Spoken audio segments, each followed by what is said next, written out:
సరిగ్గా 8 గంటలకు పోస్టల్ బ్యాలెట్ల లెక్కింపు ప్రారంభమైంది. మొత్తం 131 టేబుళ్లలో. అయితే ఈ పోస్టల్ బ్యాలెట్ల లెక్కింపులో కాంగ్రెస్ అన్ని చోట్ల ముందంజలో ఉన్నట్లు తెలుస్తున్నప్పటికీ బీఆర్ఎస్ కూడా కొన్ని చోట్ల టఫ్ ఫైట్ ఇస్తోంది. సో కాంగ్రెస్కి మాత్రమే పోస్టల్ బ్యాలెట్లో లీడ్ దొరుకుతున్నట్లు మనకున్నటువంటి లీడ్ సమాచారం. అయితే పోస్టల్ బ్యాలెట్ల లెక్కింపు ఏ విధంగా కొనసాగుతోంది, ఎక్కడెక్కడ ఏ అభ్యర్థి ముందంజలో ఉన్నటువంటి దానిపై డీటెయిల్ లైవ్ రిపోర్ట్ అందించేందుకు మా కరస్పాండెంట్ రాఘవ లైవ్లో సిద్ధంగా ఉన్నారు. రాఘవాని అడిగి మనము ఎలా ఉంది ఏంటంటే తెలుసుకునే ప్రయత్నం చేద్దాం. రాఘవ, చెప్పండి, ఓవరాల్గా ఉన్నటువంటి పరిస్థితి ఏంటి? పోస్టల్ బ్యాలెట్ లెక్కింపుల్లో ఎవరు ముందంజలో ఉన్నారు? పోస్టల్ బ్యాలెట్ లెక్కింపు ప్రక్రియ సజావుగా కొనసాగుతుందా లేదా?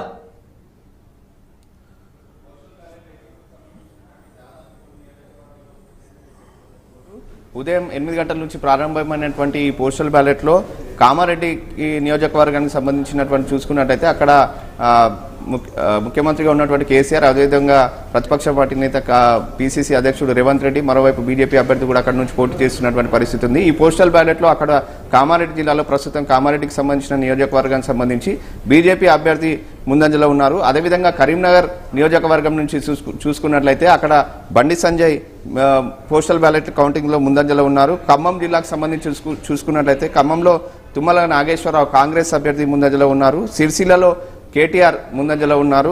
అదేవిధంగా కొడంగల్లో నియోజకవర్గానికి సంబంధించి రేవంత్ రెడ్డి నియోజకవర్గంలో కాంగ్రెస్ పార్టీ అభ్యర్థిగా ఉన్నటువంటి రేవంత్ రెడ్డి ఈ కౌంటింగ్లో ముందంజలో ఉన్నారు. జూబ్లీహిల్స్, అదేవిధంగా నాంపల్లి, ఖైరతాబాద్, మిగతా చోట్ల కూడా ఈ 3 నియోజకవర్గాల్లో ప్రస్తుతం కాంగ్రెస్ పార్టీ పోస్టల్ బ్యాలెట్లో ముందంజలో ఉంది. కోరుట్లలో ఎంపీ ధర్మపురి అరవింద్కి సంబంధించినటువంటి ధర్మపురి అరవింద్ ముందంజలో ఉన్నారు. బెల్లంపల్లిలో దుర్గం చిన్నయ్య ముందంజలో ఉన్నారు. హుజురాబాద్లో ఈటల రాజేందర్ ముందంజలో ఉన్నారు. వేములవాడలో ప్రస్తుతం కాంగ్రెస్ లీడింగ్లో ఉంది ఈ పోస్టల్ బ్యాలెట్లో. అదేవిధంగా పాత బస్సుకి సంబంధించి హైదరాబాద్ ఓల్డ్ సిటీకి సంబంధించినటువంటి ఎంఎం కాన్స్టిట్యున్సీకి నాంపల్లి కాన్స్టిట్యున్సీలో ప్రస్తుతం అక్కడ కాంగ్రెస్ పార్టీ ముందంజలో ఉంది. మిగతా చాంద్రాయణగుట్ట, అదేవిధంగా బహదూర్పుర, చార్మినార్, మిగతా నియోజకవర్గాల్లో కూడా మలక్పేట నియోజకవర్గాల్లో ఎంఐఎం పార్టీ ఈ పోస్టల్ బ్యాలెట్లో ముందంజలో ఉందని చెప్పేసి కూడా మనకు స్పష్టంగా తెలుస్తుంది. సో మొత్తంగా కూడా ఈ నియోజకవర్గాలు ఇప్పటికే కౌంటింగ్ ప్రక్రియ పోస్టల్ బ్యాలెట్కి సంబంధించి పూర్తయింది. దీనిలో కొన్ని చోట్ల కాంగ్రెస్ పార్టీకి సంబంధించిన వాళ్ళు, మరికొన్ని చోట్ల బీజేపీకి సంబంధించి, అదేవిధంగా ఓల్డ్ సిటీ హైదరాబాద్కి సంబంధించి ఎంఐఎం పార్టీ, హైదరాబాద్లో జూబ్లీస్ నియోజకవర్గానికి సంబంధించినటువంటి ప్రాంతంతో పాటు మరికొన్ని నియోజకవర్గాల్లో కాంగ్రెస్ పార్టీ కూడా ముందంజలో ఉందని చెప్పేసి కూడా స్పష్టంగా తెలుస్తుంది. సో మొత్తంగా కూడా ఈ పోలింగ్కి ఈ పోస్టల్ బ్యాలెట్ కౌంటింగ్ అనేది కూడా పూర్తి స్థాయిలో మరికొద్దిసేపట్లో దీనికి సంబంధించిన పూర్తి వివరాలన్నింటినీ కూడా మనకు అందుతాయి. అదేవిధంగా ఈవీఎంకి సంబంధించినటువంటి కౌంటింగ్ ప్రక్రియ కూడా కొన్ని నియోజకవర్గాల్లో ఇప్పటికే కౌంటింగ్ సెంటర్లలో కూడా మొదలైనట్టు కూడా మనకు సమాచారం తెలుస్తుంది. సో ఇప్పటికే ఈ అభ్యర్థులందరూ కూడా పోస్టల్ బ్యాలెట్లో వచ్చినటువంటి రిజల్ట్స్ ఆధారంగా తాము ఈ పోస్టల్ బ్యాలెట్లో అంటే గవర్నమెంట్ ప్రభుత్వానికి సంబంధించిన ఉద్యోగులు ఎవరైతే ఉన్నారో ఆ నియోజకవర్గాల్లో ఎక్కువగా వాళ్ళందరూ కూడా మాదే విజయం అని చెప్పేసి కూడా ఇప్పటికే వాళ్ళందరూ కూడా కొంతమంది భావిస్తున్నటువంటి పరిస్థితి అయితే ఉంది. సో మొత్తంగా కూడా దీనికి సంబంధించి అటు పార్టీ నాయకులు, సీనియర్ నాయకులు అందరూ కూడా వీళ్ళందరూ కూడా ఈ రిజల్ట్స్ అందరూ కూడా ఎప్పటికప్పుడు తెలుసుకుంటున్నారు. అదేవిధంగా ముఖ్యంగా పార్టీలో ఉన్నటువంటి కీ రోల్లో, అదేవిధంగా పార్టీకి సంబంధించినటువంటి అధ్యక్ష బాధ్యతలు వహించినటువంటి వాళ్ళు, మంత్రులు, వీళ్ళు ఎవరైతే ఉన్నారో కొన్ని చోట్ల వాళ్ళు ముందంజలో ఉన్నారు, మరికొన్ని చోట్ల వెనుకంజలో ఉన్నటువంటి పరిస్థితిని మనం ఇక్కడ చూస్తున్నాం. కాంగ్రెస్ పార్టీకి సంబంధించినటువంటి అభ్యర్థులు పోస్టల్ బ్యాలెట్లో కొన్ని జిల్లాలలో ముందంజలో ఉన్నట్టు కూడా మనకు స్పష్టంగా ఈ కౌంటింగ్ బట్టి చూస్తే తెలుస్తుంది. విజయ్, బ్యాలెట్ లెక్కింపు ప్రక్రియ దాదాపు పూర్తయినట్లుగానే కనిపిస్తోంది, మరికొన్ని చోట్ల పెండింగ్లో ఉన్నట్టు తెలుస్తోంది. సో పోస్టల్ బ్యాలెట్ల లెక్కింపు పూర్తయినటువంటి తర్వాత ఈవీఎంలు ఉన్నటువంటి ఓట్ల లెక్కింపు ప్రారంభమయ్యేటువంటి ఛాన్స్ ఉంది. 9 గంటలకల్లా అంటే నిర్ణీత అనుకున్నటువంటి సమయానికల్లా కూడా ఈవీఎంలలో ఉన్నటువంటి ఓట్లు లెక్కింపు జరిగేటువంటి ఛాన్స్ ఉంది. సో దానిపై కూడా మున్ముందు మిమ్మల్ని కాంటాక్ట్ చేస్తాం. Thank you Raghava, thanks for your live detail report. Thank you so much. So ఓవరాల్గా ఉన్నటువంటి సిచ్యువేషన్ ఇది. పోస్టల్ బ్యాలెట్ల లెక్కింపులో మాత్రం ముందుగానే వెళ్తున్నారు కాంగ్రెస్ అభ్యర్థులు, కొన్ని చోట్ల బీఆర్ఎస్ అభ్యర్థులు మాత్రం వెనుకంజలో ఉన్నట్లు తెలుస్తోంది. సో ఏది ఏమైనప్పటికీ కూడా పోస్టల్ బ్యాలెట్ల లెక్కింపుని సజావుగా పూర్తి చేస్తాము, అలాగే కంప్లీట్గా ఎలాంటి అవాంఛనీయ ఘటనలకు చోటు చేసుకోకుండా చేసి ఫలితాన్ని, నిష్పక్షపాతమైనటువంటి ఫలితాన్ని ఉంచుతామని, ఒకవేళ గనుక అభ్యర్థులు ఎలాంటి ఫిర్యాదులు గనుక ఇస్తే ఆ ఫిర్యాదులను తీసుకొని కూడా మళ్ళీ ఫలితాలపై రివ్యూ కౌంటింగ్ ఉంటుందని చెప్పి అన్ని జిల్లా కలెక్టర్ చెప్తున్నటువంటి పరిస్థితి ఉంది. సో కాసేపట్లో అసలు ప్రక్రియ ప్రారంభం కాబోతుంది. అదే ఎలక్ట్రానిక్ ఓటింగ్ మెషిన్లలో ఉన్నటువంటి అభ్యర్థుల భవితవ్యం. మంచి అప్డేట్స్తో మళ్ళీ ముందుకు వస్తాం. Let's have a small break. Stay tune to iDream news.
Welcome back after the short break. ఇక పోస్టల్ బ్యాలెట్ లెక్కింపు ప్రక్రియ కొనసాగుతోంది.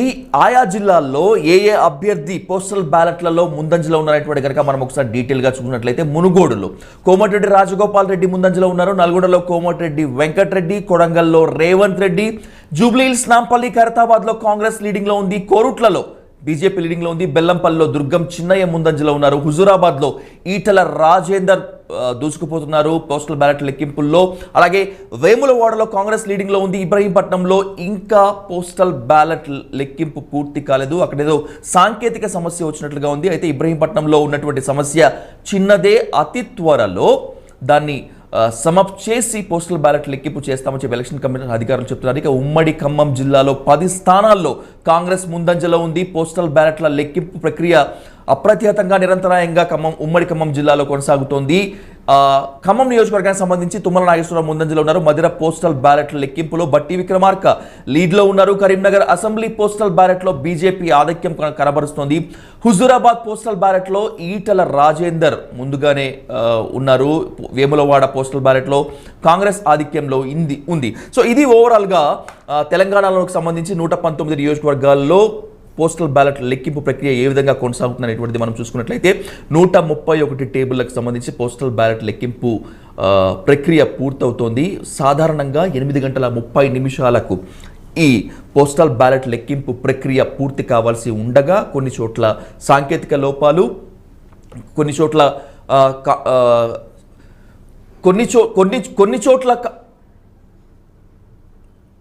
చోట్ల సాంకేతిక సమస్యలు ఉన్నప్పటికీ ఆ సాంకేతిక సమస్యలు ఉన్నటువంటి నేపథ్యంలో ఈ ముందుకు వెళ్తున్నట్టుగా తెలుస్తోంది. ఆ సాంకేతిక సమస్యలు అధిగమించి పోస్టల్ బ్యాలెట్ లెక్కింపుని పూర్తి చేసుకుంటున్నారు. సో ఏది ఏమైనప్పటికీ కాసేపట్లో 5 నిమిషాల్లో అసలు ప్రక్రియ ప్రారంభం కాబోతుంది. ఎలక్ట్రానిక్ ఓటింగ్ మెషిన్లో దాగినటువంటి అభ్యర్థుల భవితవ్యం తేలిపోతుంది. కొల్లాపూర్ పోస్టల్ బ్యాలెట్లో అయితే social media star Sirisha Barelakka ముందంజలో ఉన్నట్లుగా మనకు అర్థమవుతుంది. ఇక ఖమ్మం పోస్టల్ బ్యాలెట్ కనుక చూసుకున్నట్లయితే పొంగులేటి శ్రీనివాసరెడ్డి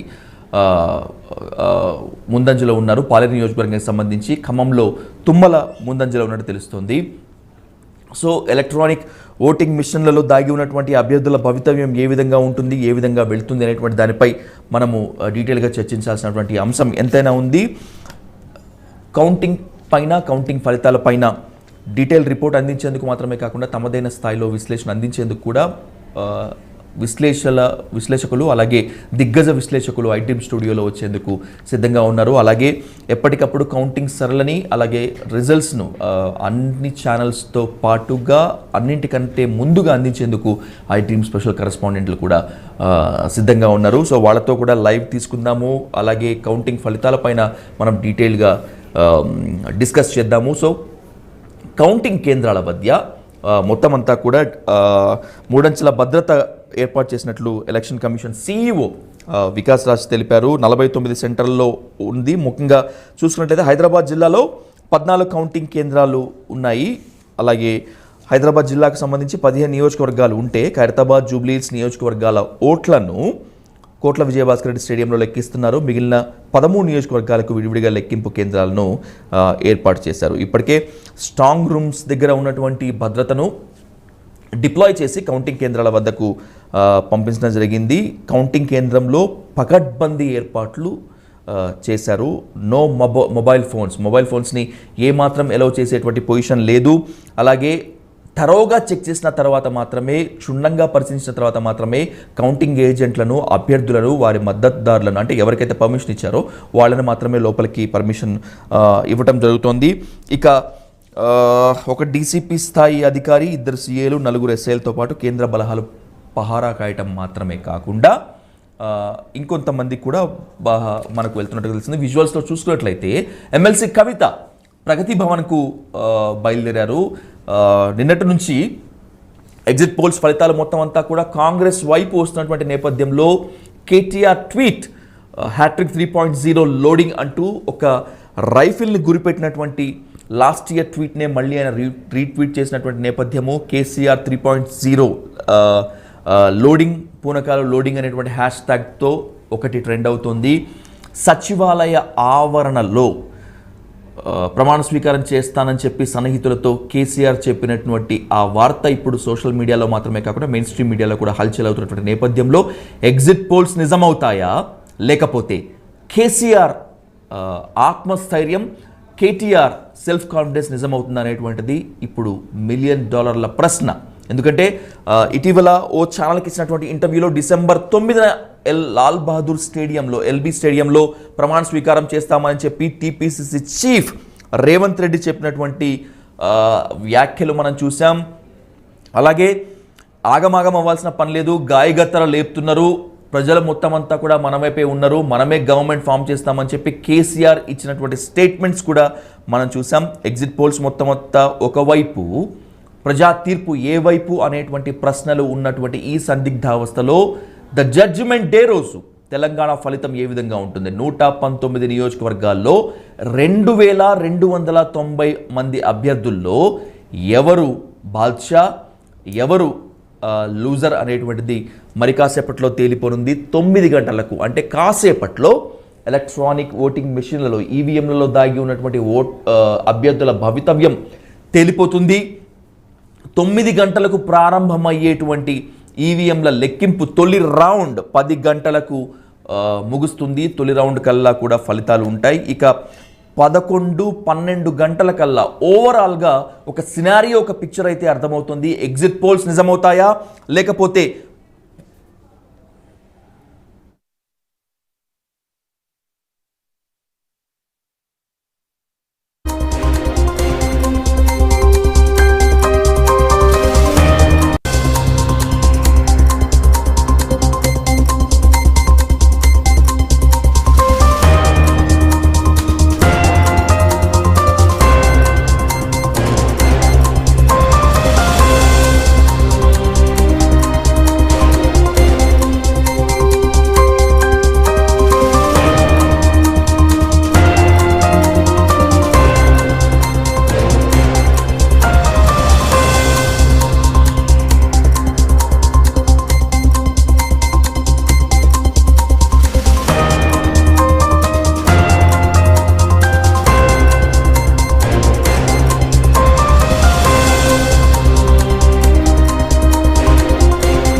దాదాపు అన్ని నియోజకవర్గాల్లో పోస్టల్ బ్యాలెట్ల లెక్కింపు పూర్తయిందనే చెప్పవచ్చు. కొన్ని చోట్ల ఎక్కడైతే ఆలస్యంగా ప్రారంభమైందో అక్కడ పోస్టల్ బ్యాలెట్ల లెక్కింపు కొనసాగుతోంది. అవి కూడా కాసేపట్లో పూర్తయ్యేటువంటి ఛాన్స్ ఉంది. ఖమ్మం జిల్లాలో, ఉమ్మడి ఖమ్మం జిల్లాలో 10 స్థానాల్లో కాంగ్రెస్ లీడ్లో ఉన్నట్టు తెలుస్తోంది.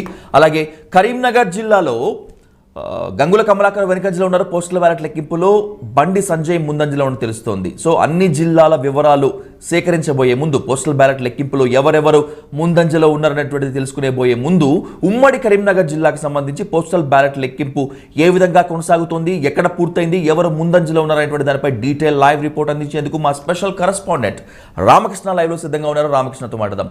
రామకృష్ణ, ఎలా ఉంది ఉమ్మడి కరీంనగర్ జిల్లాలో పోస్టల్ బ్యాలెట్ లెక్కింపు ప్రక్రియ? ఎవరు ముందంజలో ఉన్నారు? ఉమ్మడి కరీంనగర్ జిల్లాలో 13 నియోజకవర్గాలు గాను పోస్టల్ బ్యాలెట్ లెక్కింపులో ఇప్పటికే 8 చోట్ల కాంగ్రెస్ ఆధిక్యంలో ఉంది. అదేవిధంగా